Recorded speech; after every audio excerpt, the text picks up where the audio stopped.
Parliament से वक्फ संशोधन bill pass होते ही बिहार में बवाल मच गया है।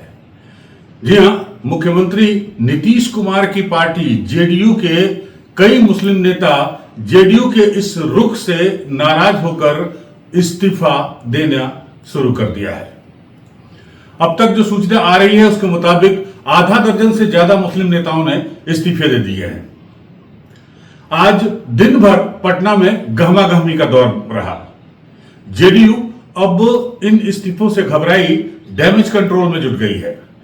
जी हां, पटना में जेडीयू के अल्पसंख्यक प्रकोष्ठ की एक प्रेस कॉन्फ्रेंस भी आज दोपहर में की गई, लेकिन उस प्रेस कॉन्फ्रेंस में पत्रकारों के किसी सवाल का जवाब दिए बगैर जितने भी प्रदेश के अल्पसंख्यक मोर्चा के वहां नेता मौजूद थे, अंजुम आरा जो प्रवक्ता है, इसके अलावा अशरफ अंसारी जो प्रदेश उपाध्यक्ष है, इन सब लोगों ने कोई जवाब नहीं दिया और वो वहां से भाग आए। नमस्कार, मैं हूं अनूप श्रीवास्तव। बिहार में बवाला शुरू हो गया है।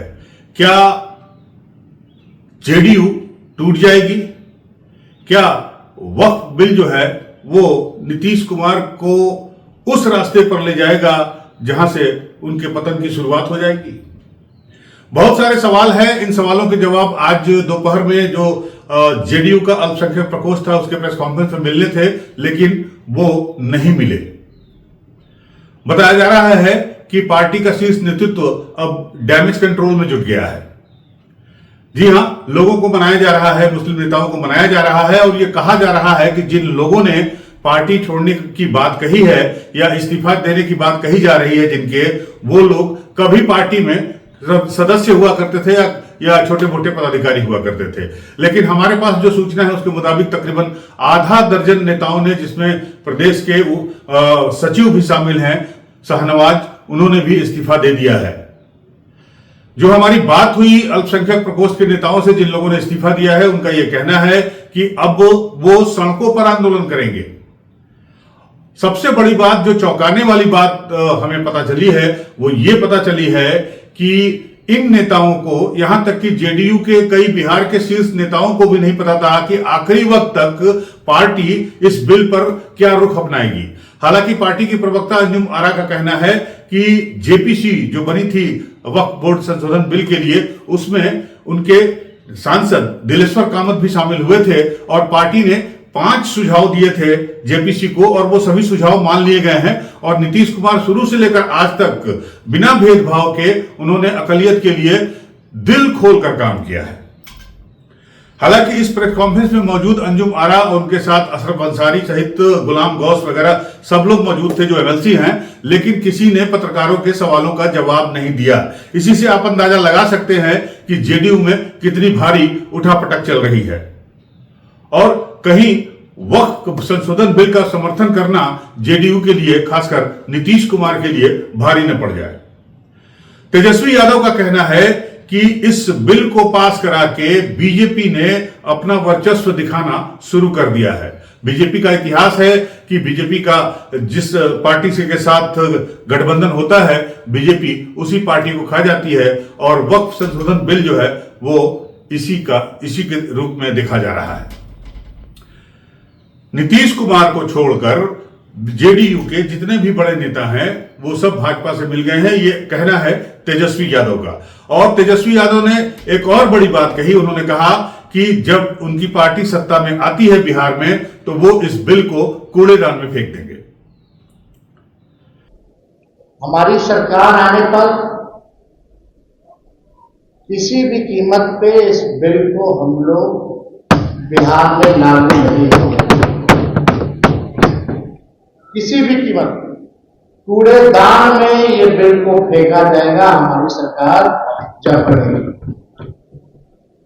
हालांकि इस बिल के बचाव में और नीतीश कुमार के बचाव में चिराग पासवान सामने आए। वही चिराग पासवान जो पिछले चुनाव में नीतीश से दो हाथ करने को तैयार हुए थे, उन्होंने भी इसका बचाव किया और कहा कि न सिर्फ एनडीए ने बल्कि नीतीश कुमार ने भी अकलियत के लिए, अल्पसंख्यकों के लिए बहुत सारा काम किया है। और ये झूठा प्रचार किया जा रहा है, विपक्ष गुमराह करने की कोशिश कर रहा है कि इस बिल के जरिए मुसलमानों का कोई नुकसान होगा। हमेशा की तरह जिस तरीके से विपक्ष उनको डराता रहा और पिछले 10 सालों में मोदी सरकार केंद्र की हमारी एनडीए की सरकार के द्वारा लिए गए कानूनों को लेकर उनको डराने का काम करता रहा, पर इन 10-11 सालों में जनता और खास तौर पे अल्पसंख्यक समाज इस बात को समझ चुका कि ऐसा कुछ नहीं हुआ। इन 10 सालों में 11 सालों में आज ये तीसरा कार्यकाल हमारी केंद्र की सरकार का चल रहा है। बताइए ना, इस 3 कार्यकालों में या पिछले 10-11 सालों में क्या ऐसा अहित हो गया मुसलमानों का? बल्कि जितनी गरीब कल्याण की योजनाएं हैं वो बिना किसी भेदभाव के समाज के हर वर्ग तक पहुंचाने का एक ईमानदार कार्य प्रयास हमारी सरकार ने किया। हमारी सरकार की सोच ही सबका साथ, सबका विकास, सबका विश्वास और सबका प्रयास की रही है। सवाल नीतीश कुमार से भी पूछा गया, लेकिन उन्होंने हंसकर टाल दिया। लेकिन समस्या गंभीर है जेडीयू के लिए, और खासकर तब जबकि अब 5 से 6 महीने के भीतर बिहार में विधानसभा के चुनाव होने वाले हैं। और अचानक हुए इस पॉलिटिकल डेवलपमेंट से आरजेडी बहुत खुश है, और तेजस्वी यादव ने कहा है कि नीतीश कुमार के दिन अब पूरे हो चुके हैं, और बीजेपी जो है उसने धीरे धीरे अपना प्रभुत्व नीतीश कुमार पर जमाना शुरू कर दिया है।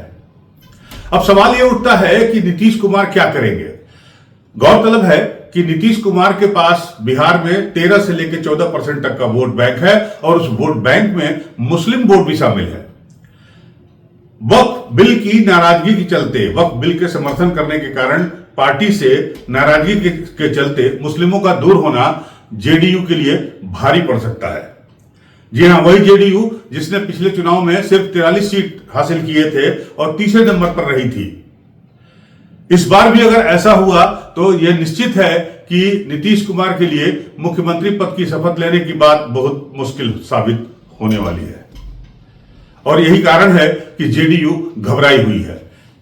जेडीयू ने अब अंदरूनी तौर पर मुस्लिम नेताओं को मनाना शुरू कर दिया है। बड़ा दिलचस्प होगा आगे देखना कि जेडीयू अब इस मुद्दे पर क्या करती है, क्योंकि तीर तो कमान से निकल चुकी है। आपको पता है कि जेडीयू का जो चुनाव चिन्ह है वो तीर है, वो तीर कमान से निकल चुका है। अब उसे वापस कैसे लाएंगे, कैसे अल्पसंख्यकों को रिझाएंगे, ये बड़ा सवाल है नीतीश कुमार के सामने, उनकी पार्टी के सामने। हालांकि उनकी पार्टी के नेताओं का कहना है कि ऐसा कुछ भी नहीं है। नीतीश कुमार ने शुरू से जो है मुसलमानों के लिए खुलकर काम किया है, और वो सारी सुविधाएं उन्हें प्रदान की है जो बाकी लोगों को भी मिलती है। लेकिन नीतीश कुमार का कोर वोटर है मुस्लिम, ईबीसी यानी एक्सट्रीमली बैकवर्ड कास्ट, और इसके अलावा जो है ओबीसी मुस्लिम।